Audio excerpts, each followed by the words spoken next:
క్రీస్తునందు ప్రియమైనటువంటి సహోదరి సహోదరులకు యేసుక్రీస్తు నామములో శుభాభివందనాలు తెలియజేస్తా ఉన్నాను.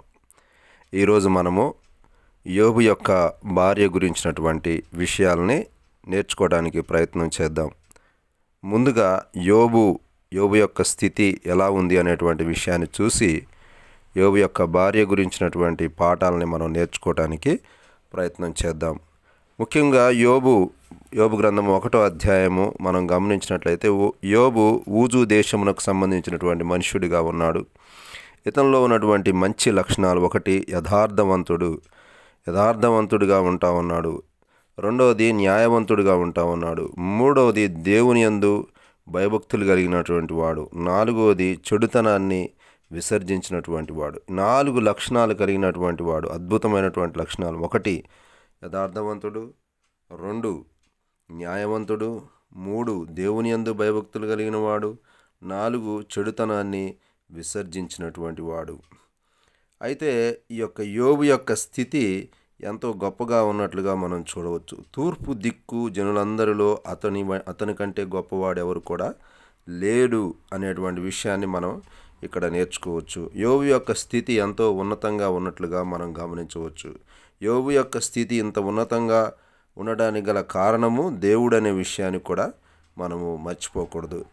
అయితే ఇక్కడ యోబు యొక్క కుమారులు, యోబు యొక్క కుమార్తెలు, యోబు యొక్క భార్య, వీళ్ళందరూ కూడా యోబుకి దేవుడిచ్చినటువంటి ఆస్తిని, అంతస్తుని అంతటిని కూడా అనుభవిస్తున్నట్లుగా, సంతోషిస్తున్నట్లుగా మనము చూడవచ్చు. యోబుకి 7 కుమారులు, 3 కుమార్తెలు ఉన్నట్లుగా మనం గమనించవచ్చు. మొత్తము 10 మంది సంతానంగా ఉన్నట్లుగా చూడవచ్చు. ఎంతో సంతోషిస్తున్నారు, ఎంతో ఆనందిస్తూ ఉన్నారు. అయితే సడన్గా యోబు యొక్క జీవితంలోకి భయంకరమైనటువంటి శోధన వచ్చినట్లుగా మనం చూడవచ్చు.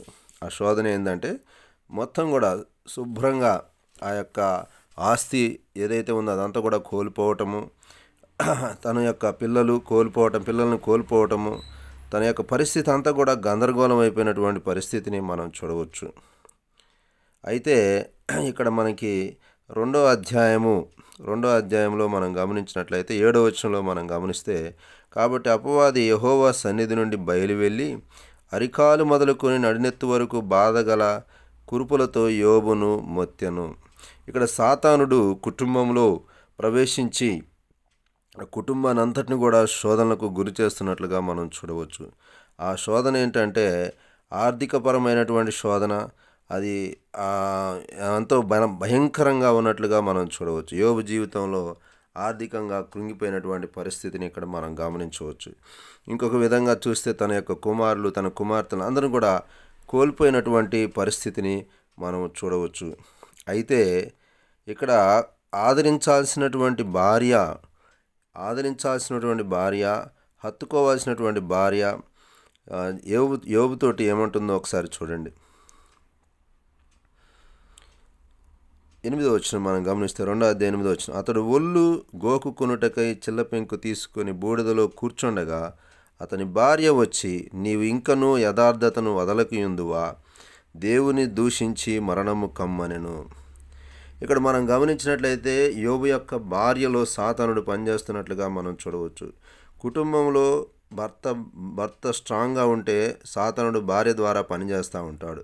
భార్య ద్వారా మినిస్ట్రీని చేయకుండా వాడు ప్రయత్నం చేస్తూ ఉంటుంటాడు. భర్త భార్య ఇద్దరూ స్ట్రాంగ్గా ఉంటే పిల్లల ద్వారా సాతానుడు పనిచేస్తూ ఉంటుంటాడు. ఇక్కడ యోబు ఎంతో యథార్థవంతుడు. యోబు యొక్క ఆస్తిని, అంతస్తుని, యోబుకు వచ్చినటువంటి సమస్తాన్ని అనుభవించినటువంటి భార్య చివరికి దేవుని దూషించమని చెప్తా ఉంది. రెండవది, నువ్వు మరణం కమ్మని చెప్తా ఉంది, నువ్వు చనిపో అని చెప్తున్నట్లుగా మనం గమనించవచ్చు. ఈ భార్యలో మనం గమనించినట్లయితే అవిశ్వాసం అనేటువంటిది ఎంతో ఉన్నట్లుగా మనం గమనించవచ్చు. అదేవిధంగా యథార్థం కలిగి ఉన్నటువంటి యోబు జీవితంలో అన్నీ కోల్పోయినప్పుడు కూడా యథార్థంగా ఉన్నప్పటికీ కూడా ఆ యథార్థత మీదనే సాతానుడు దాడి చేస్తున్నట్లుగా, భార్య ద్వారా దాడి చేస్తున్నట్లుగా మనం చూడవచ్చు. దేవుని దూషించమని చెప్తా ఉన్నాడు. దేవుని దూషించమని చెప్పేటువంటిది ఏంటంటే సాతానుడు. దేవుని దూషించమని చెప్పేటువంటివి సాతాను యొక్క శక్తులు. ఈ యొక్క యోబు యోబు భార్యలో ప్రవేశించినట్లుగా మనం చూడవచ్చు అన్నమాట. అయినప్పటికీ కూడా యోబు చాలా యథార్థంగా, చాలా పరిశుద్ధంగా, చాలా చక్కగా సమాధానం ఇస్తున్నట్లుగా మనం 10వ వచనం మనం గమనిస్తే, అందుకు అతడు, మూర్ఖురాలు మాట్లాడినట్లు నీవు మాట్లాడుచున్నావు, మనము దేవుని వలన మేలు అనుభవించదమా, కీడును మనం అనుభవింపతగదా అనెను. ఇక్కడ మనం గమనించినట్లయితే తన జీవితంలో ఇక్కడ మూర్ఖత్వాన్ని, భార్యలో ఉన్నటువంటి మూర్ఖత్వాన్ని తను ఎగ్జిబిట్ చేస్తున్నట్టుగా, తను చూపిస్తున్నట్లుగా మనం చూడవచ్చు. అంటే మనము మేలును అనుభవించాము, కీడును మనం అనుభవించవద్దా అని చెప్పేసి ఇక్కడ యోబు గారు చెప్తున్నట్లుగా మనం గమనిస్తూ ఉన్నాం. కాబట్టి మనం మన యొక్క స్థితి ఎలాంటి స్థితి అయినప్పటికీ కూడా ప్రభువు దానిని మార్చగలిగినటువంటి శక్తి కలిగినటువంటి వాడు. మనం ఆర్థికంగా కృంగిపోయినటువంటి పరిస్థితులు ఉన్నప్పటికీ కూడా ప్రభువు మనల్ని కాపాడేటువంటి దేవుడు. మనం ఎలాంటి పరిస్థితుల్లో ఉన్నా దేవుడు ఆ పరిస్థితిని మార్చగలిగినటువంటి గొప్ప దేవుడు. కాకపోతే ఆయనకు మనం విధేయత కలిగి జీవించాలని ఆయన కోరుకుంటున్నాడు. పరీక్షిస్తాడు దేవుడు. దేవుడు ఎప్పుడు కూడా శోధించడు, దేవుడు పరీక్షిస్తాడు. పరీక్షా సమయంలో మనం దేవుని కోసం నమ్మకంగా ఉన్నట్లయితే, యోబుని దేవుడు ఎంతగా రెండంతలుగా ఆశీర్వదించినాడో అదేవిధంగా మనల్ని కూడా దేవుడు ఆశీర్వదిస్తాడనే విషయాన్ని మనం ఎన్నడూ కూడా మర్చిపోకూడదు. ఇక్కడ భర్తని కృంగదీస్తున్నట్లుగా మనం చూడవచ్చు. సాతానుడు భార్యను వాడుకొని, యోబు యొక్క భార్యను వాడుకొని తన యొక్క యథార్థతని మీద దాడి చేస్తూ ఉన్నాడు, తన యొక్క విశ్వాసం మీద దాడి చేస్తూ ఉన్నాడు, తన యొక్క ప్రాణం మీద కూడా దాడి చేస్తున్నట్లుగా మనం చూడవచ్చు. 3 విషయాలు ఇక్కడ మనం చూడవచ్చు.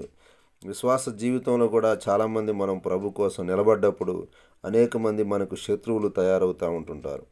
అనేక మంది నువ్వు యథార్థవాది, లోక విరోధి అనేటువంటి మాటను మనం ఎప్పుడు కూడా మర్చిపోకూడదు. చనిపోయినటువంటి చేప ఎప్పుడైనా కానీ అది కొట్టుకొని వెళ్ళిపోతూ ఉంటుంది.